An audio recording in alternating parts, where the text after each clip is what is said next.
Welcome to a banter session. James, say what's up. How's it going? Grant, say hi. What's up, guys? Welcome back. Love talking to guys coming back a few times now. And you came. You're in the off season. You just told us about your trip from getting up back home. But what's the off season training like in Florida right now? Yeah, so I do most of my training in New Hampshire out of like travel ball team facility that I played for, going through high school. Okay. But I went down to Louisiana. I went to the Marucci place to get bat fitted. So kind of did like that whole thing, and then after we did that, we just went to Florida for a week and just trained down there. And now we're back home. Nice. So was that your first bat fitting, or is that something that happens every year? No, that was the first time I've ever done it. So no, it was pretty interesting. Like they did like a bunch of different tests, and then you kind of go into the cage and they put you like with all these sensors on you, and it measures like kind of like your sequencing and like how fast your body is moving from those parts. So it kind of gives you like a little insight to like if you could sequence a little bit better, and it helps them figure out like what kind of bat you need to swing. That's insane. I didn't know there was that much to that. I was like, all right, go grab your 34, 31.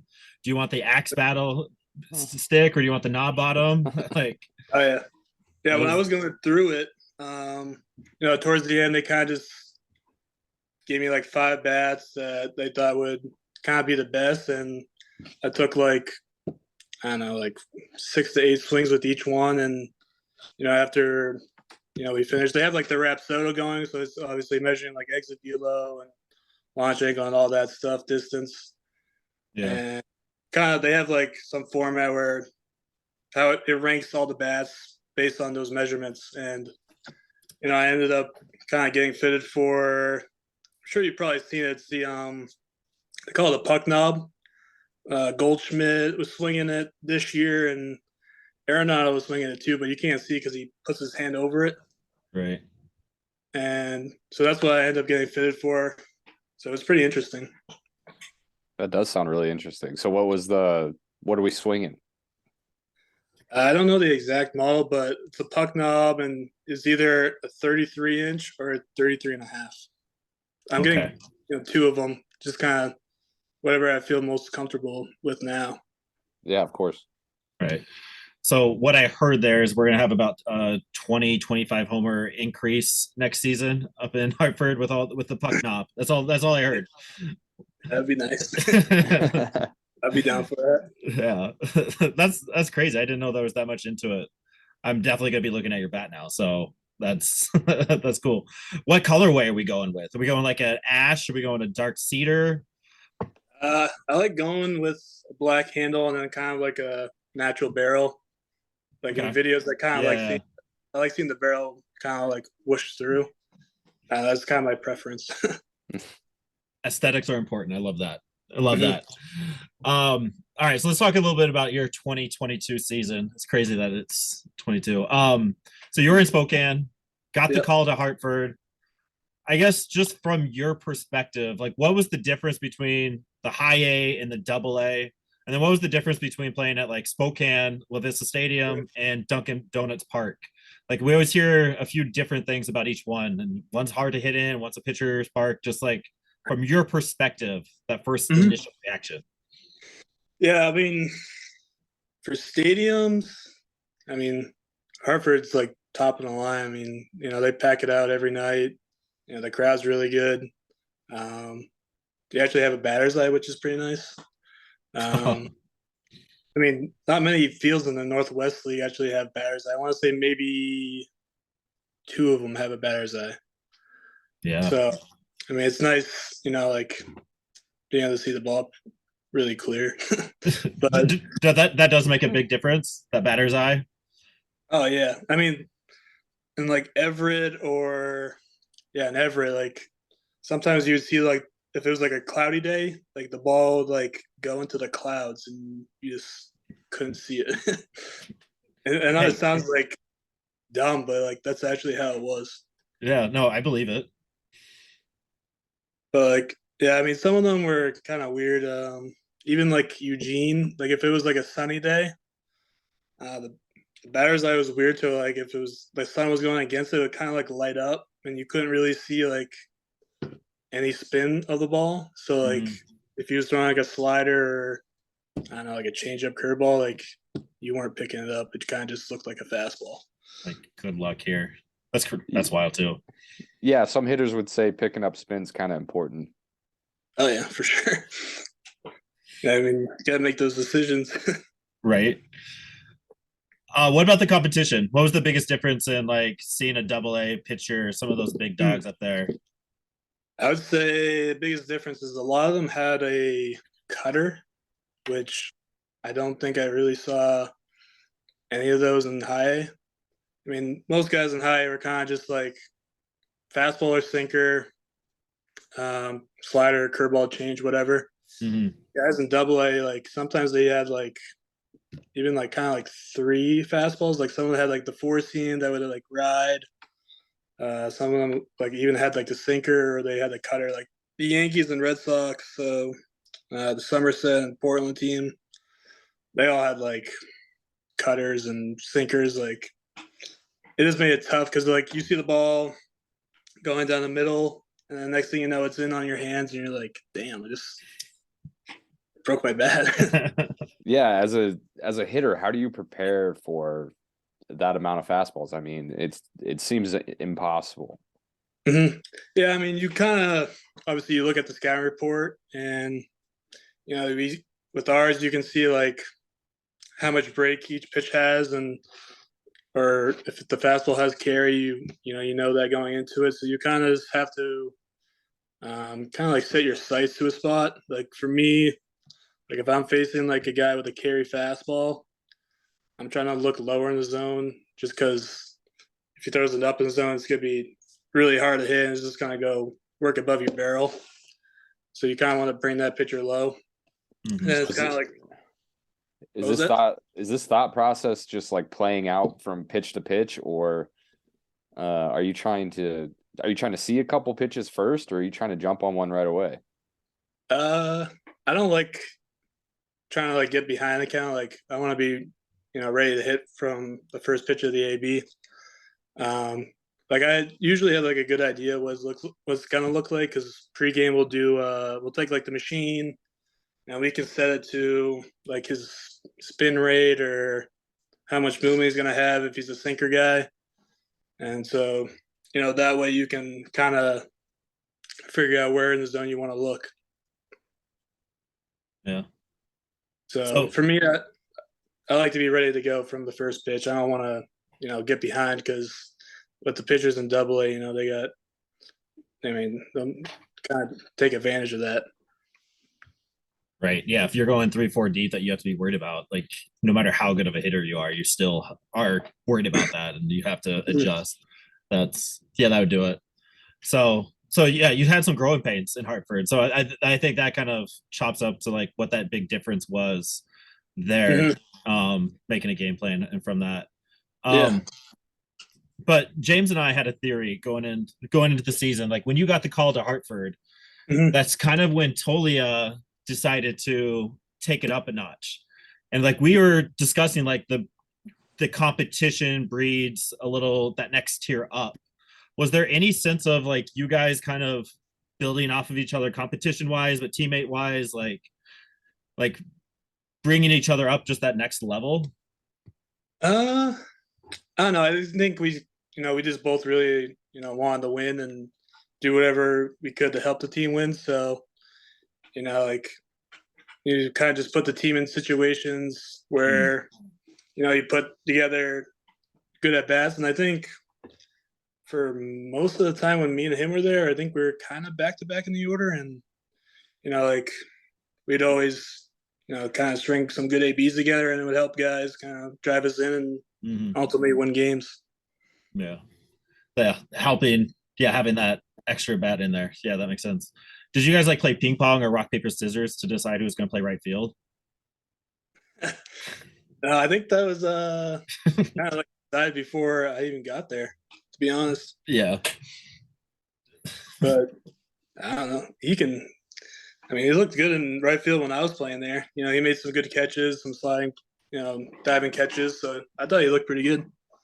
Yeah, he definitely held his own. He made a few nice plays in Albuquerque when he got that call up too. But yeah, just you guys being that first baseman, just like feeding off of each other. Just kind of curious. Mhm. All right, and we'll end it with this. We have family, we have holidays. We are doing this right before Christmas Eve.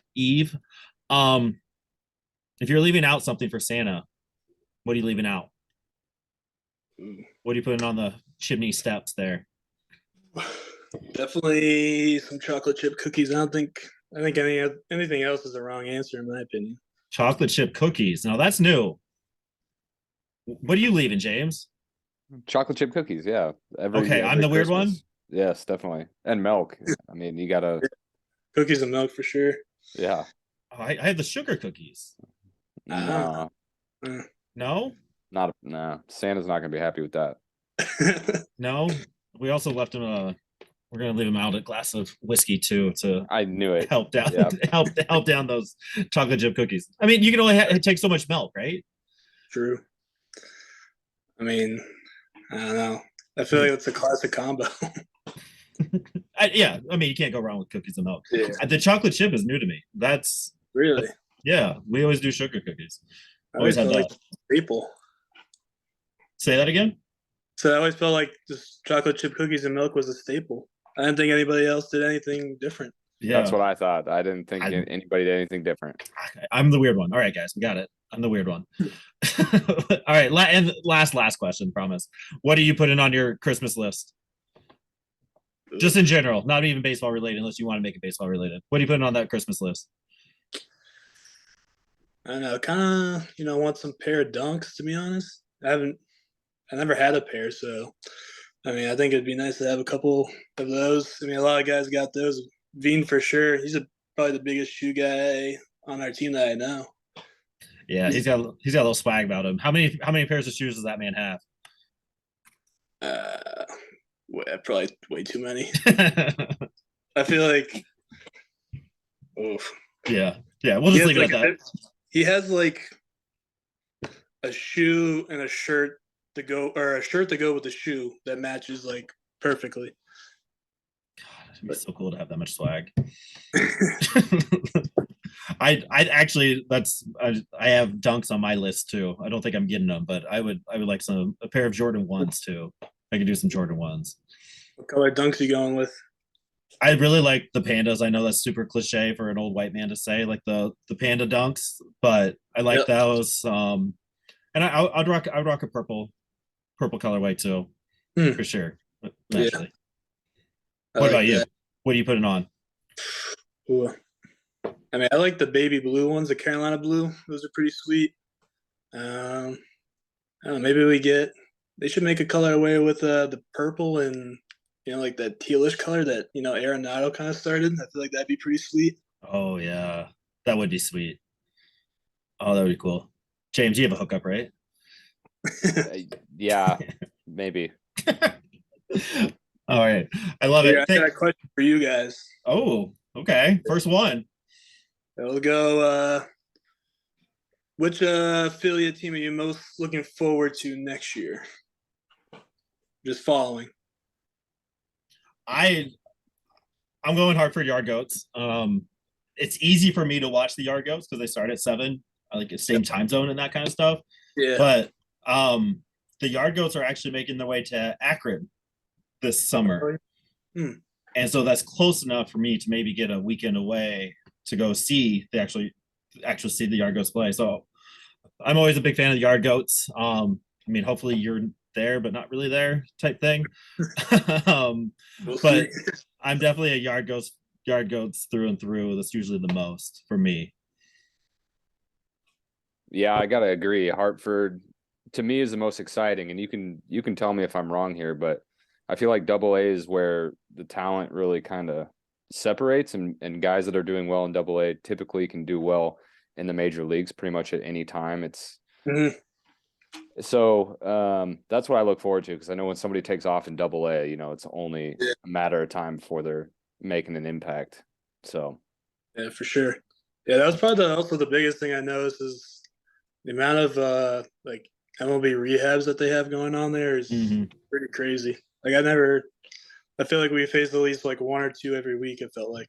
yeah, who did you face? Did you face anybody like Scherzer or anybody? Let's see, Severino, Rich Hill, Matt Barnes, Trevor May. We had that one game where we faced Chapman, Zach Britton, and Miguel Castro. Wow. All three in a row. It was kind of like one of those games where you're like, you know, you're facing like the regular start, and obviously he's still really good, but you're like, dang, I gotta get a hit off this start. Is that when Hartford had a walk off against Chapman? I don't know. I might be misremembering that. I think that was early. They faced him twice because I know it was like the playoff hunt almost, and they brought Chapman in. Yeah, I think it was the first half. I remember that. Yeah, they were so close to getting the playoff, and it felt like they brought in Chapman just to get to that playoff push. And then they had that a little bit at the end when they had the death row, those three heads that you just mentioned. Mm-hmm. Did you get a hit off any of them? Like, and then is there like a big difference? Can you tell the big difference between like the major leaguers that were there in rehab and like some of the prospects that you're facing? Yeah, for sure. I mean, kind of what I noticed is like the big leaguers kind of just, you know, they just go after you. They don't really, you know, care. I mean, if you get a hit or a double, no, they don't care. They're on to the next batter, and you know they're just trying to, you know, get the job done. Right. Yeah, I can see that mentality playing up there. That makes sense. Grant, I appreciate you. Thank you for doing this, even after your crazy 24 hours travel. I'm sure we'll do it again, and just keep doing you, man. Will do. Stay warm. Yeah, stay warm. Stay safe. Thank you. Appreciate you, Grant. Thank you, man. No problem. Thank you for watching and listening. Please check out our link tree for more content.